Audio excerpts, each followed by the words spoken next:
Hello and welcome. In this video, we're diving into Hofstede's Cultural Dimensions Framework, a powerful tool to understand cultural differences around the world. Let's have an overview. It is a framework used to understand the differences in culture across countries and the ways that business is done across different cultures.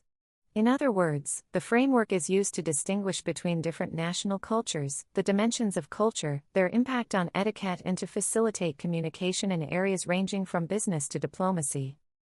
Hofstede's cultural dimensions theory was created in 1980 by Dutch management researcher Geert Hofstede, who carried out an extensive survey during the 1960s and 1970s, investigating variations in values within different sectors of IBM, a global computer manufacturing company.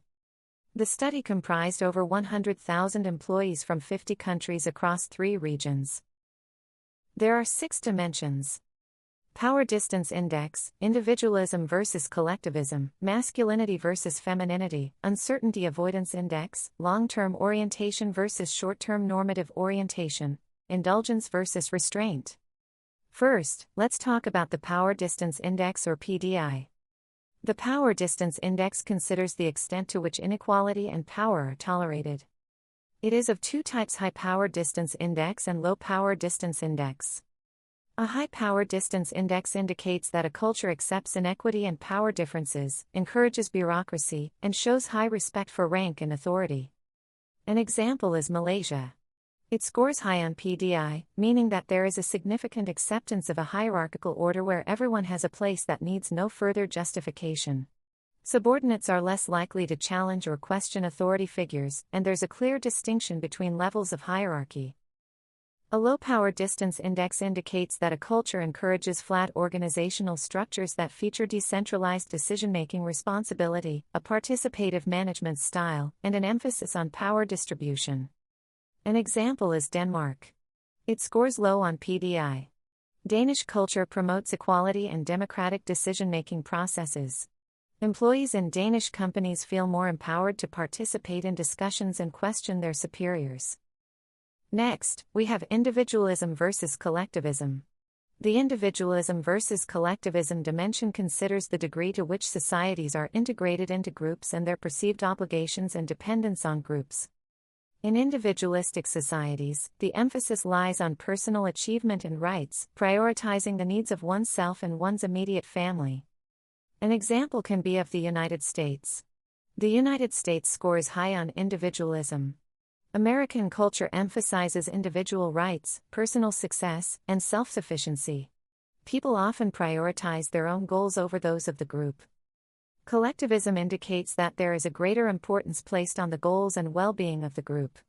A person's self-image in this category is defined as we, and individuals from collectivist backgrounds often prioritize relationships and loyalty more prominently than those in individualistic cultures. An example is Japan. It scores high on collectivism. Japanese culture values group harmony, family ties, and collective well-being. Decisions are often made with the group's interest in mind rather than individual preferences. The third dimension is masculinity versus femininity.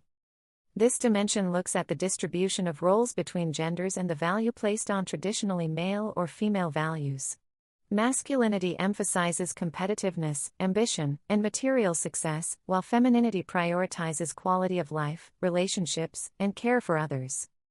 Masculinity. Societies with high masculinity value competitiveness, achievement, and material success. Gender roles tend to be more distinct and traditional. An example is Japan. It scores high on masculinity. Japanese culture values competitiveness and success. There is a distinct differentiation in gender roles, with men often occupying higher status positions and women focusing on supportive roles. Femininity. It includes characteristics such as fluid gender roles, modesty, nurturing, and concern for the quality of life.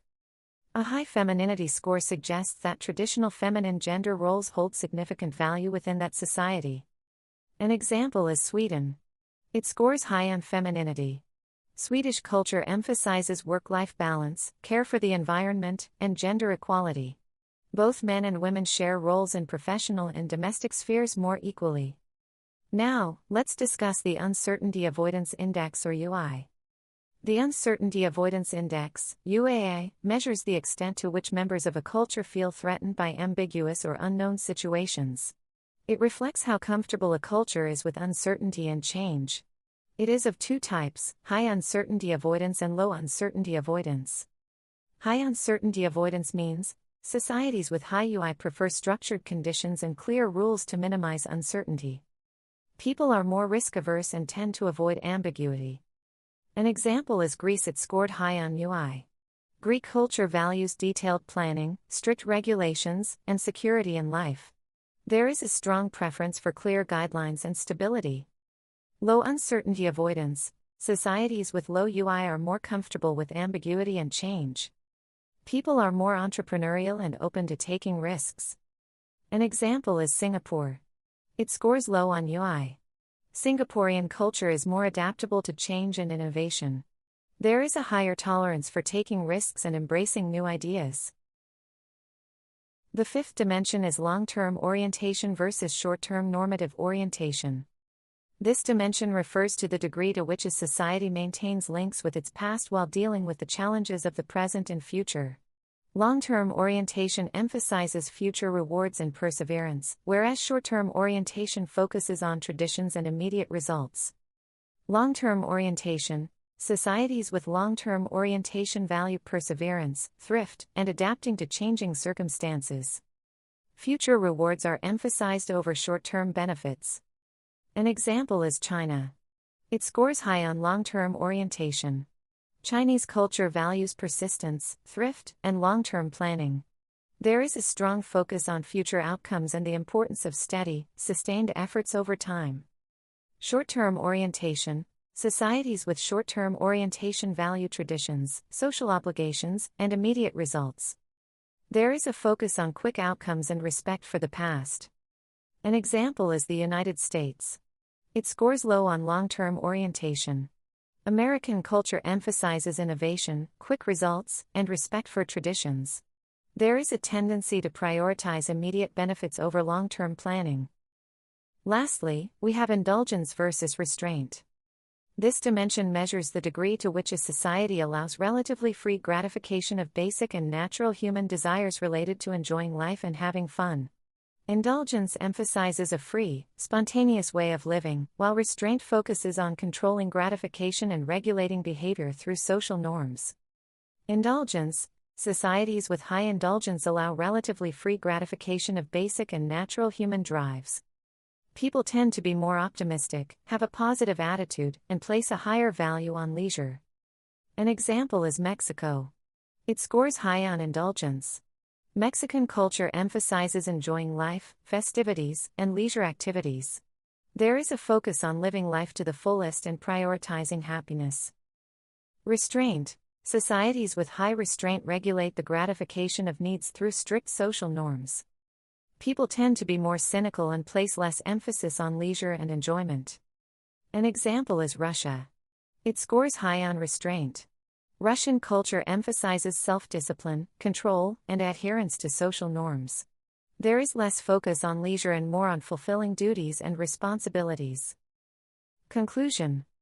The Hofstede Cultural Dimension Framework provides valuable insights into how cultural differences impact behaviors, values, and social norms.